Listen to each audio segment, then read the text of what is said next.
Hi ma'am, ಏನೋ ಮಾಡ್ತಾ ಇದ್ದೀರಾ? ಕಸ್ಟಮರು ಒಂದು ಡೌಟ್ ಕೇಳಿದ್ರು, ನೆಟೆಡ್ ಮೇಲೆ ಯಾವ ಥರ ಹಾಕೋದು ಅಂತ ಕಸ್ಟಮರ್ಗೆ ಹೇಳ್ಕೊಡ್ತಾ ಇದ್ದೀವಿ. ಯಾವ ಥರ ನೆಟೆಡ್ ಮೇಲೆ ಪ್ಲೇ ಹಾಗಿದ್ರೆ ನೀವು ಎಕ್ಸ್ಪೆರಿಮೆಂಟ್ ವಿತ್ ಟ್ರೈನಿಂಗ್ ಎರಡನ್ನೂ ಮಾಡ್ತಿದ್ದೀರಾ? ಹೌದು ಹೌದಮ್ಮ. ಕಸ್ಟಮರು ಡೌಟ್ ಕೇಳಿದ್ರು, ಏನಂತ ಅಂದ್ರೆ ಫ್ಯಾಬ್ರಿಕ್ಗೆ ಯಾವ ತರ ಕೂರ್ಸೋದು ನೆಟ್ಟಿದ್ನ ಅಂತ ಕೇಳಿದ್ರು. ಅದಕ್ಕೋಸ್ಕರ ಒಬ್ಬರು ಕಸ್ಟಮರ್ ಡೌಟಿಗೆ ನಾವು ವಿಡಿಯೋ ನೋಡಿದ್ರೆ ಎಲ್ಲ ಕಸ್ಟಮರ್ಗೂ ಯೂಸ್ಫುಲ್ ಆಗುತ್ತಲ್ಲ ಅಂದ್ಬಿಟ್ಟು ಈ ವಿಡಿಯೋ ಮಾಡ್ತಾ ಇದ್ದೀವಿ. ಯಾವ ಥರ ಕೂರ್ಸೋದು ಅಂತ ನಾನು ತೋರಿಸ್ಕೊಡ್ತೀನಿ, ಬನ್ನಿ ನೋಡಿ. ಫಸ್ಟ್ ಕ್ಯಾನ್ವಾಸ್ ರೋಲ್ ಹಾಕಬೇಕು.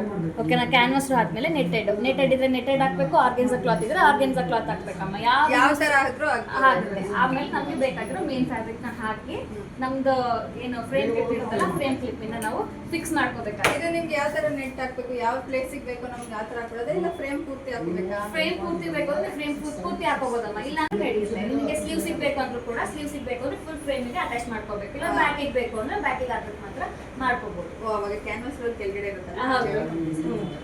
ಇದು ಬೇಕು ಅಂದ್ರೆ ಈ ವಿಡಿಯೋ ಫುಲ್ ನೀವು ವಾಚ್ ಮಾಡಿ.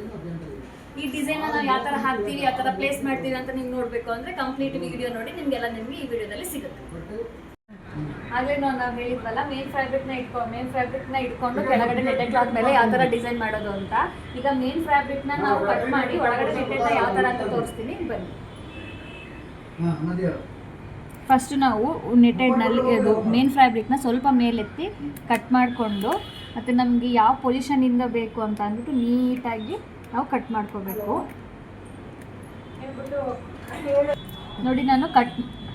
ನೋಡಿ ನಾನು ಕಟ್ ಮಾಡ್ಕೊತಾ ಇದ್ದೀನಲ್ಲ, ಫಸ್ಟ್ ನನಗೆ ಸಿಂಗಲ್ ಲೈನು ಓಡಿದೆ. ಇಲ್ಲಿ ನೋಡ್ಬೋದು ನಾವು ಜಿಗ್ಜಾಗ್ ಟೈಪಲ್ಲಿ ಒಂದು ಲೈನ್ ಓಡಿದೆ. ಜಿಗ್ಜಾಗ್ ಟೈಪ್ ಲೈನ್ ಆದಮೇಲೆ ನಮ್ಗೆ ಈ ಥರ ನಾಟ್ ಸ್ಟಿಚ್ ಬರುತ್ತೆ.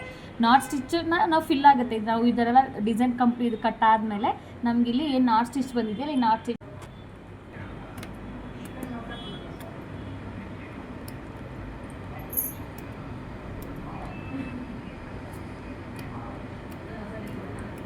ನೋಡಿ. ನನಗೆ ಇಲ್ಲಿ ಕಟ್ ಮಾಡೋಕ್ಕೆ ಕಂಫರ್ಟಬಲ್ ಆಗಲಿ ಅಂತ ಫ್ರೇಮ್ನ ನಾನು ಈ ಥರ ಹಿಂಗೆ ಮೂವ್ ಮಾಡ್ಕೊಂಡಿದ್ದೆ. ಮೂವ್ ಮಾಡ್ಕೊಂಡಾದಮೇಲೆ ನಮಗೆ ಈಗ ಮತ್ತೆ ಇಲ್ಲಿಗೆ ಡಿಸೈನ್ ಬೇಕಾಗಿರೋದ್ರಿಂದ ಇಲ್ಲಿ ನೋಡಿ ಎಂಡ್ ಪಾಯಿಂಟ್ ರೈಟ್ ಕ್ಲಿಕ್ನ ಕೊಡ್ತಾ ಇದ್ದೀನಿ.